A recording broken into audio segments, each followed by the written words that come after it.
Tandaan natin yung CVT transmission consist siya ng belt. Okay? So, hindi siya pwede yung pinipuwersa. So, ang recommendation ko, huwag nyo siyang gagamitin na parang pang racing ang setup, yung biglang harurot. As much as possible, ano lang tayo, smooth lang o takbong pogi lang yung paggamit natin. Para naman yung belt niya, hindi ma-stretch at hindi magkagulo-gulo, no? Hindi siya masira agad. So as much as possible, ano lang yan, takbong pogi lang yung gamit natin.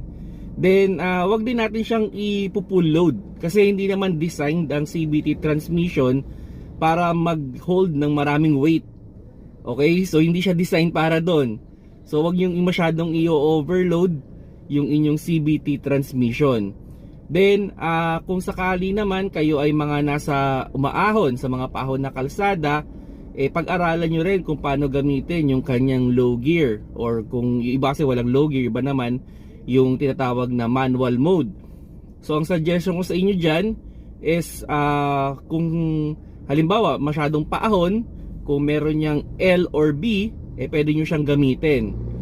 Or kung naka manual mode naman kayo, kung meron naman siya ng M, then may plus minus, pwede nyo siyang i-low gear or ilagay sa gear 1 para madali siyang makaahon. Okay? Kumbaga, wag nyo nang hayaan na nakadrive lang. Kung may option naman na sa tingin niyo sobrang tarik talaga ng kalsada, sobrang loaded o loaded din kayo, okay din na ilagay nyo na siya dun sa kanyang manual mode or dun sa kanyang low gear.